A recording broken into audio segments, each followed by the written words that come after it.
Eh bien, prenons une parole de Saint Antoine de Padoue, le patron de cette église, au sujet de la volonté.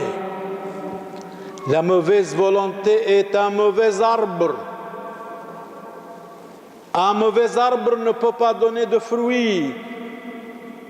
Et c'est les branches de l'arbre, c'est la méchanceté des hommes, certainement. Le trône, c'est l'obstination quand l'homme est obstiné dans le mal. Saint Antoine a raison. La mauvaise volonté est un mauvais arbre, et Jésus dit, un mauvais arbre ne peut pas donner de beaux fruits. On peut juger l'arbre de ses fruits à ses fruits. Prenez par exemple, vous êtes à la Sainte Messe. Beaucoup d'entre vous, vous n'êtes pas des chrétiens d'occasion. Beaucoup d'entre vous, vous êtes de vrais chrétiens dans la stabilité. Vous dominez votre volonté d'être stable. On n'a pas besoin de mini-chrétiens, de mini-catholiques, bien ou rien, quoi qu'il arrive. Alors là, on peut dire, je suis quelqu'un, je possède mes facultés, je possède mes convictions.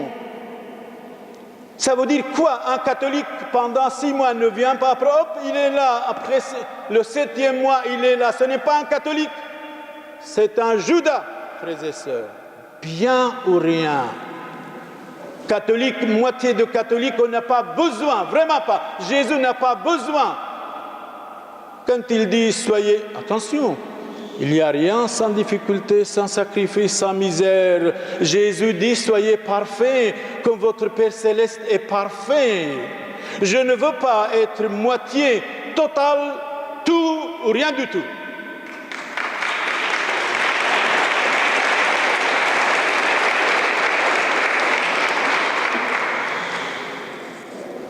Frères et sœurs, c'est comme ça la vie. Vous êtes ouvrier dans une usine. Vous n'allez pas occasionnellement. Vous êtes ouvrier quelque part dans un atelier. Vous n'allez pas occasionnellement. Vous êtes obligé alors d'être là. Sinon, vous allez être chassé dans 3 jours. Alors, préférez Dieu, préférez le monde qui nous trompe. Nous devons être fidèles avec Dieu, quoi qu'il arrive. C'est ça, le prophète parlait de la fidélité, et à la fin, il dit, les insolents. Un homme insolent, un homme orgueilleux, un homme arrogant, un homme vaniteux n'a pas un bon chemin. C'est un insolent qui ne pense qu'à lui-même égoïstement. Il préfère le monde à Dieu. Or, Dieu est éternel. La richesse du monde, les plaisirs du monde sont passagers. Alors, prenons encore la volonté d'avoir une force en nous. Regardez le philosophe, ce qu'il nous dit. Aristote, disciple de Socrate, professeur d'Alexandre le Grand, nous dit quelque chose au sujet de la volonté. Soyez maître de ta volonté. Maître de ta volonté, esclave de ta conscience. Esclave de ta conscience. La conscience, c'est la voix de Dieu, frères et sœurs. Nous devons avoir une bonne conscience. Prenez par exemple, quand vous venez stablement, quand vous priez stablement, quand vous êtes un catholique, pas à la carte, mais la stabilité, le voisin, sans vous dire, vous admire. Il ne dit pas, bien sûr. Vos enfants vous admirent, vous devenez un modèle pour eux. Mais si vous êtes d'occasion à la carte, eh bien, vous heurtez tout le monde, vous scandalisez tout le monde, vous donnez un mauvais exemple à tout le monde. L'exemple vient d'en haut. L'exemple doit venir pour chacun de nous, frères et sœurs. Chacun de nous, c'est très très important. Chacun de nous, nous sommes un monde énorme quand nous avons Dieu en nous, quand nous communions le Saint-Sacrement, la Sainte Communion, quand nous portons Jésus-Christ dans notre cœur. Nous sommes un monde, absolument, et on peut éclairer les autres, quoi qu'il arrive. et ne peut jamais être influencé par ces gens-là. Il faut être maître de sa volonté, maître des autres, mais si vous êtes ignorant, si vous n'avez rien dans la tête, si vous n'avez rien appris, c'est comme une rivière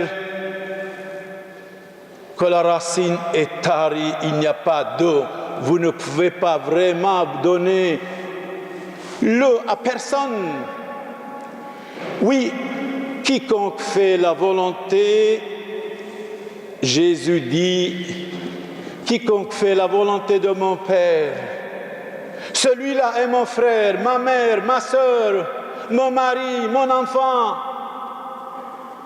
Mais ta mère est là, tes frères sont là. Jésus dit non, non, non, non, c'est ici, ma mère et mes frères. Il montre le peuple, la population qui l'écoutait attentivement. Celui qui m'écoute, celui qui fait la volonté de Dieu, celui-là est mon frère, ma mère, ma sœur. Je crois, nous sommes loin d'être chrétiens, nous sommes loin d'être catholiques. Méfions-nous d'être des chrétiens, des catholiques à la carte, des chrétiens de nom, bien ou rien. Même s'il nous manque quelque chose, le pain quotidien, nous l'aurons toujours. Je suis sûr et certain, frères et sœurs. Je suis absolument convaincu. Alors, encore Jésus dit, chapitre 10, verset 32, c'est Matthieu. Écoutez attentivement. C'est pourquoi quiconque me confessera devant les hommes, je le confesserai moi aussi devant mon Père qui est aux cieux au jour du jugement. Si quelqu'un va me nier, je vais le renier aussi au jour du jugement. Mais quiconque me reniera devant les hommes, souvent on a peur de dire nous sommes catholiques, nous sommes pratiquants, je viens de la messe, j'étais à la messe, tiens, d'où venez-vous? Ben je viens de Namur. Vous venez de la Sainte Messe, vous n'osez pas dire je viens de la messe. Ça c'est honteux. Quand je dis vous, nous, moi, nous tous, on a honte de dire oui j'étais à la messe, même j'étais un petit peu aux promenades. Attention, Dieu sait tout cela. Et nous allons rendre compte à cause de tout cela, frères et sœurs. Mais quiconque me reniera devant les hommes, je le renierai moi aussi devant mon Père qui est aux cieux au jour du jugement. Au jour du jugement. Pauvre mortel, misérable homme, vous êtes esclave de tes bêtises, de tes passions, de tes convoitises, de tes biens.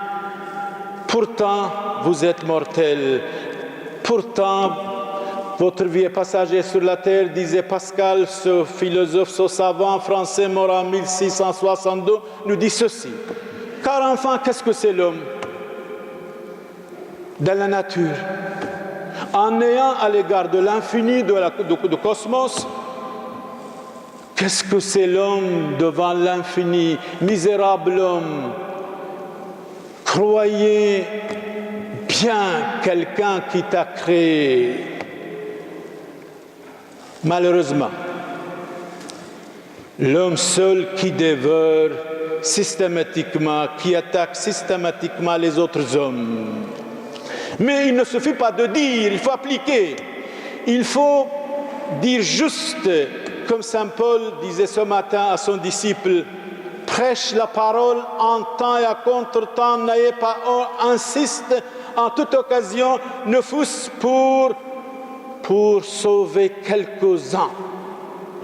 Il est beau de répéter les belles paroles de notre Seigneur Jésus-Christ. Je suis le chemin, la vie, la vérité. Venez à moi, vous tous qui peinez, je vous donnerai le repos et le soulagement. Je suis humble de cœur, imitez-moi, humilité, simplicité, fidélité, compréhension. Seigneur Jésus, exaucez-nous. Profondément, méditons et prions.